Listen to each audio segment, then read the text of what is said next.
તમે શ્રીનાથજીની કંદરાના જો દર્શન કરો તો અનેક ચિહ્નો તમને દેખાય.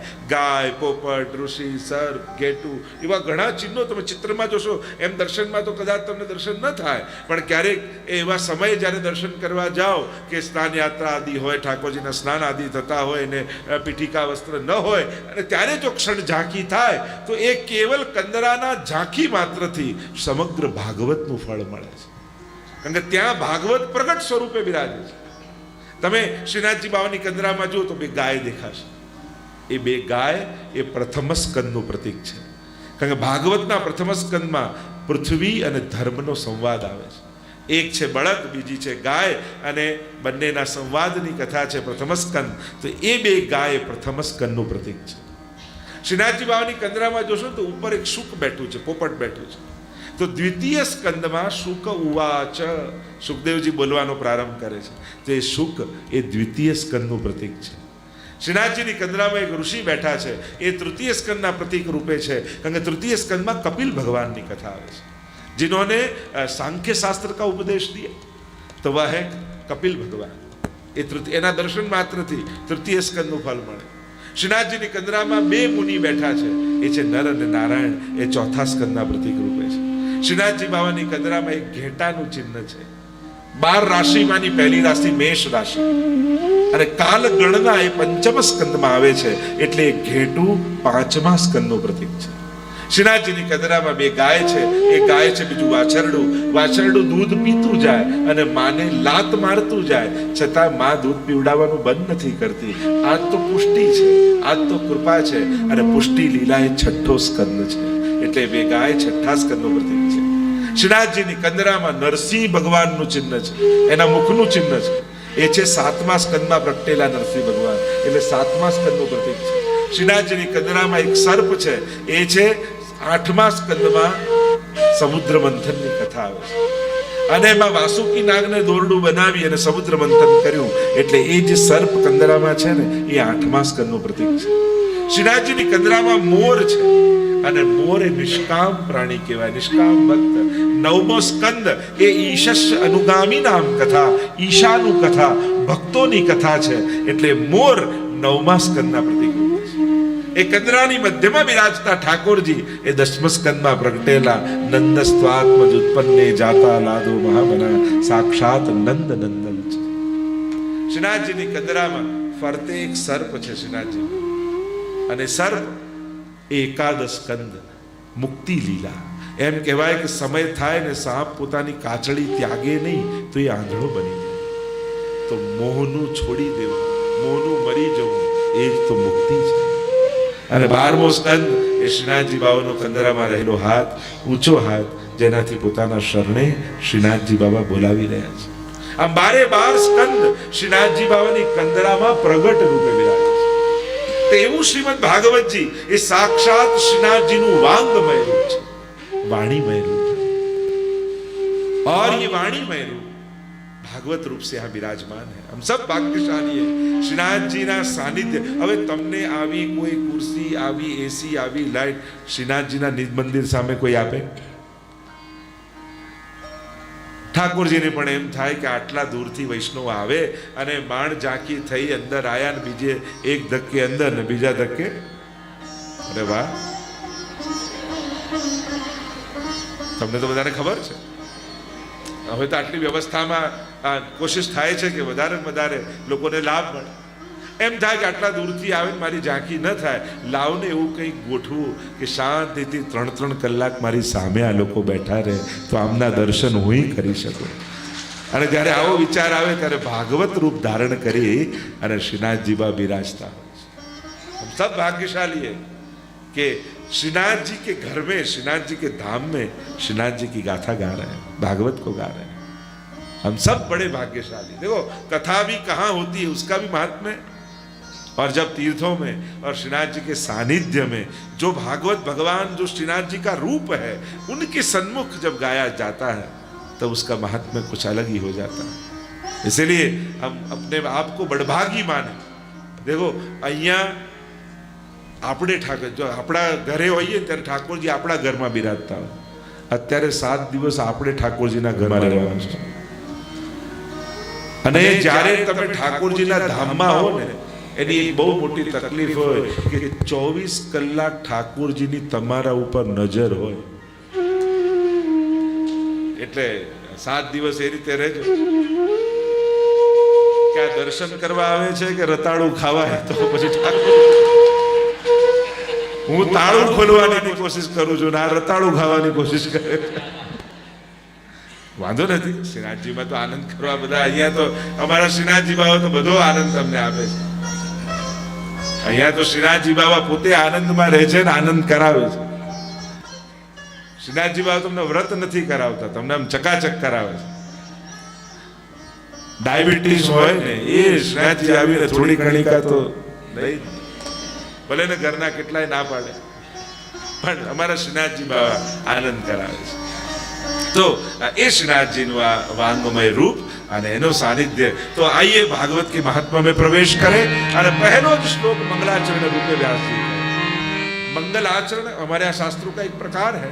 कोई भी शास्त्र शुरू होता है सबसे पहले मंगलाचरण किया जाता है. वैसे हमारे जीवन की शुरुआत भी हमारे मंगल आचरण, मंगल उच्चारण, मंगल दर्शन, मंगल कार्य से ही करनी चाहिए. शर्ट નું પહેલું બટન બરાબર લાગે તો બાકી બધા બરાબર લાગી જાય, પણ જો પહેલું ખોટું લાગ્યું તો બાકી બધાય ખોટા લાગે. એટલે ઉત્તમ પ્રારંભ એ પણ સફળતાનું એક કારણ માનવામાં આવે છે. પ્રયાસ કરો. એમ તો કહેવાય કે બધે જ ભગવાન જોવા, બધે તો ન દેખી શકીએ આપણે, પણ જ્યારે આંખ ખુલે ત્યારે પહેલું ઠાકોરજીનું દર્શન કરીશ, એના ચિત્રના દર્શન કરીશ. એવો પ્રયાસ તો કરી શકીએ. આપણી લૌકિક બુદ્ધિ આપણને એમ લાગે કે કંઈક બહુ જ મોટું કરવાથી જ મહાન બનાય છે યા શ્રેષ્ઠ બનાય છે, એવું જરૂરી નથી.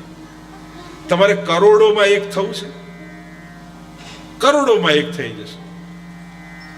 સાવ સહેલું. તમારો ક્રોધ છોડી દો, કરોડો લોકોનો નથી છૂટતો. તમારો લોભ છોડી દો, કરોડોમાં એક થઈ જશો, કરોડોનો છૂટતો નથી. તમારો દ્વેષ છોડી દો, કરોડોમાં એક થઈ જશો, કરોડોનો છૂટતો નથી. ઘણા લાગે કરોડોમાં એક થવું એટલે કંઈક બહુ બધી મહેનત કરી, પુરુષાર્થ કરી, કોઈ એવી સિદ્ધિ પામવી જે કોઈ એ ન પામી હોય. જરૂરી નથી. નાનકડું પરિવર્તન પણ બહુ વિશેષ આપણને બનાવી શકે છે. નાનકડું પરિવર્તન માણસને કેવું વિશેષ બનાવી દે. વાત છે ક્રોધની, લોભની, દ્વેષની, ઈર્ષ્યાની. આ નાનકડી વસ્તુ છોડવા માત્રથી પણ આપણે વિશેષ બની જઈએ છીએ, કારણ કે કરોડો લોકોના એ છૂટતા નથી. તો નાનકડા કાર્યો કેવા મોટા પરિણામ લાવી શકે છે. આ એક નાનકડી ક્રિયા કેટલો મોટો ચમત્કાર તમારા જીવનમાં કરશે ને, એની કદાચ અત્યારે તમે કલ્પના પણ નથી કરી શકતા. बात बहुत छोटी है, छोटी सी बात है. बस सुबह उठ के पहला नाम प्रभु का लूंगा, पहली वस्तु प्रभु की प्रसादी पधराऊंगा, पहले दर्शन प्रभु के प्रभु का करूं. बहुत छोटी बात, और इसमें कोई बहुत बड़े पुरुषार्थ की भी आवश्यकता नहीं है, कोई बहुत बड़े तप की भी आवश्यकता नहीं. बहुत छोटा सा नियम और उसका परिणाम बहुत सुंदर और बहुत बड़ा है. पूरे जीवन को बदल जैसा परिणाम होगा. क्योंकि आदत पड़ी हशे ने तो क्यारेक अंत समय में ચારે બાજુ કદાચ ડોક્ટરો હોય, નર્સો હોય, ઓક્સિજન ચડતું હોય, હોસ્પિટલના ખાટલામાં હોઈએ, પણ ત્યાં આદત હશે ને. જો ઘણીવાર કરવું એક બરાબર છે, પણ આદત હોય ને તો આ માણસના મોઢામાંથી નીકળી જ જાય. તમે એને નિયમ બનાવો તો કદાચ ન થાય, પણ જો એ નિયમ આદત બની જાય ને તો ક્યાંક ઇન્જેક્શન પણ મારશે ને તો હે કૃષ્ણ, હે હરિ, એવું મુખથી નીકળી ગયું ને અંત સમયમાં, તોય ભગવાન તમને તારી દેશે. જો ઠાકોરજીને જોવાની આદત પડી હશે તો કદાચ સામે ચિત્ર નહીં હોય ને તો આંખ ક્યાંક એના દર્શન પોતાની રીતે પ્રગટાવી લેશે. એટલે છે બહુ નાની વાત, પણ આ નાનકડો નિયમ કેટલું મોટું પરિવર્તન લાવી શકે છે આપણી અંદર. આપણે તો આ નાની નાની થઈ શકે એવી જ વાત હું તમને કહીશ, નહીં થઈ શકે એવું કહીશ નહીં. હવે આ થાય કે નહીં, હા કે ના? જો બધા હા પાડી જો, હવે ફસાઈ ગયા તમે. ભાગવતજી આગળ તમે હા કઈ છે. હવે આ નાનકડા નિયમથી, અને શું કરવા ઘરે જઈને, આપણે તો અહીંયાથી જ કાલથી જ ના ચાલુ કરી. સારી વસ્તુને ટાળવી જ કેમ? કોઈ પણ ઉત્તમ વસ્તુ ખબર પડે કે આ ઉત્તમ છે એને ટાળવાની શા માટે? અરે છે આપણે તો આજનો લાવો લઈ જઈએ ને. અને કદાચ ચલો છોડો, બહુ લાંબુ કદાચ તમે જ્યાં સુધી અહીંયા રહું નાથદ્વારામાં ત્યાં સુધી તો આ નિયમ લઉં, ઠાકોરજીના ધામમાં છું, આટલો નાનકડો નિયમ તો થાય એવો છે, કરી શકાય, આમાં કોઈ મોટી મહેનતની જરૂર નથી. અને કદાચ ચૂકી બી ગયા તો કોણ ઠાકોરજી છડી લઈને તમારી પાસે દોડવાના છે? કેમ ચૂકી ગયો હતું? શ્રીનાથજી બાબા તો અમારે એટલા કૃપાળુ છે, ક્યારેય કોઈનું અમંગલ અમારા પ્રભુ કરતા નથી. અને મંગલ રૂપ निधान सावरो, मंगल रूप निधान, तो मंगल का निधि है. एक हमारे श्रीनाथ जी और हमारे यहाँ वैष्णव धर्म में ये बात है कि आप किसी का कोई अहित नहीं, किसी को कोई भय नहीं बताया जाता कि ये नहीं करो तो यूं हो जाएगा, यूं हो जाएगा, यूं हो जाए, कोई डराया नहीं जाता. हमारे यहाँ प्रेम कराય, અને જેને પ્રેમ કરીએ ને એના માટે બીક કઈ હોય કે આ એને નહીં મળે તો એને દુઃખ થશે. ડર પણ કેવો હોય, એને શ્રમ પડશે એનો ડર હોય. વૈષ્ણવ મારું બગાડી નાખશે એવો ડર ન હોય. મારા ઠાકોરજીને આજે દૂધ ન મળ્યું, મારા પ્રભુને શ્રમ પડ્યો, આપણને બીક એ હોય. પણ દૂધ ના ધર્યું એટલે આપણું તહસ નહસ કરી નાખે એવા મારા શ્રીનાથજી નથી. અરે માણસે ન કરે, કોઈને કદાચ ચા ના આપો તો કે એવું તો તમારું બધું બગાડ નાખે. અને ના, तो जे काम मानस से न करे भगवान करे. सबसे पहले मन से डर निकालो प्रभु के लिए. जो लोगों ने हमको डरा रखे हैं ने, आम न करो तो आम थी जाए, पेलू न करो तो आम थी जाए, सेवा पद अत्यारे सेवा पर अरे तुमने तो साचवी नहीं सको, आम नहीं करी सको, लोग एवा डरावी दे. अरे डरवानुं एणे छे जेना घरे बचावनारो न होय. તમે તો પ્રભુને પધરાવ્યા અને બચાવનારો ઘરે લાવી દીધા, હવે ડર શેનો તમે? डरवानु तो है ना कि जेनो कोई आधार मालिक ना हो, कोई बचावनार ना हो. ठाकुर जी पधार गए, अब तो निर्भय हो जाने का, क्योंकि हमको बचाने वाला है. कोई भी अपराध हुआ, दोष हुआ, ये दोषનું નિવારણ કઈ રીતે થાય? બસ સવારે એની ઝાંખી કરો અને દર્શન કરવા માત્રથી એને વંદન કરો. પ્રણામો દુઃખ સમનસ્તમ નમામિ હરિમ પરમ. કહા પ્રણામ કરવા માત્રથી પાપ જાય છે. એટલે જ અહીંયા નુમઃ स्तुति प्रणाम आदि कहूं. गोपी गीत में गोपीजनों कहे ऐसे छोटे संकल्पों से शुरू किया जाए. घणी बार लोगों ने कहा कि बहु मोटू कई करिए तो ठाकुर जी कृपा करे, जरूरी नहीं. ये तो कारणों गोती ज रह्यो छे. एक नानकड़ू कारण मळी जशे ने तो ये कृपा करी देशे. तो प्रभु तो एवा कृपाळु छे कि ना ना ना ना, तमे भागवत आदि में पण कथा सांभळशो तो ए आवनारा असुरे पण कल्पना नहीं करी होय कि मारा दुर्गुणों ने पण कारण बनावीने भगवान कृपा करी नाखशे. शिशुपाले गाळो बोलता पहला विचार्યું हशे कि आ मारी गाळ कारण थशे मारा उद्धार माटे. बोल्यो अपशब्द, पण भगवाने तो मुक्ति ज आपी ने. भगवान उद्धार करे छे, भगवान कोईने नरक नथी आपता. ક્યાંય ભાગવત કથામાં તમે એમની ભગવાનની વિશેષતા અન્ય જગ્યાએ શું થાય કે કોઈને પાપ કોઈને પુણ્ય પ્રમાણે સ્વર્ગ અને નરક આપે. આપણે ત્યાં આપણી સંસ્કૃતિમાં ભગવાન એ હાલ કરે કે વધ કરે, જીવનો તો મોક્ષ જ થાય છે. ક્યાંય તમે એમ સાંભળ્યું કે કંસને મારીને નરકમાં નાખ્યો? આપણે શું સાંભળ્યું? ભગવાને કંસનો ઉદ્ધાર કર્યો, ભગવાને પૂતનાનો ઉદ્ધાર કર્યો, રામે રાવણનો ઉદ્ધાર કર્યો. ભગવાન તો ઉદ્ધાર જ કરે. કારણ કે સ્વર્ગ અને નરક એ તો કર્મની ગતિ છે. ભગવાન કર્મના ફળ નથી આપતા, भगवान तो कृपा ना बना. और इसलिए मंगलाचरण किया व्यास जी और प्रभु के स्वरूप का परिचय कराया. स्वरूप, सामर्थ्य और स्वभाव तीनों का परिचय कराया मंगलाचरण. તમે જેની કથા સાંભળવા જઈ રહ્યા છો એ ભગવાનનું સ્વરૂપ કેવું છે, સામર્થ્ય કેવું છે અને સ્વભાવ કેવો છે એને ઓળખી લો. અને જ્યારે જાણી જશો ત્યારે એવો પ્રેમ બંધાઈ જશે કે પછી જીવનની કોઈ પણ ઘટનાઓ એના માટે અભાવ જીવનમાં નહીં લાવે. કારણ કે જ્યારે એનું મહાત્મ જ્ઞાન નથી હોતું ને, એટલે મહાપ્રભુજી भी आज्ञा करते हैं शास्त्रम अवगत्य मनोवाग देहि कृष्ण सेव्य. शास्त्र को जानकर फिर मनवाणी कर्म से भगवान की सेवा करो.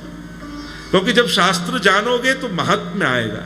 और भक्ति की व्याख्या ही कही गई, महात्म ज्ञान पूर्वस्तु सुदृढ़ सर्वतोधिक स्नेह इति भक्ति. भक्ति એટલે શું?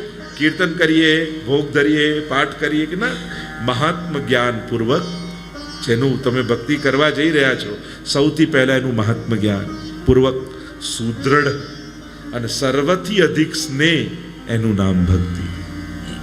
એટલે સૌથી પહેલું મહાત્મ જ્ઞાન છે. ભગવાનને જેણે જાણવાનો પ્રયાસ કર્યો નથી ને, એના જીવનની નાની નાની ઘટનાઓ પણ ભગવાન માટે એને અશ્રદ્ધા લાવી દીધી. ઘણી વાર કહે ને લોકો કે આ થયું ને અમારી તો શ્રદ્ધા જ ઉઠી ગઈ. અરે શ્રદ્ધા હતી જ નહીં તારા, તને શ્રદ્ધાનો વહેમ હતો.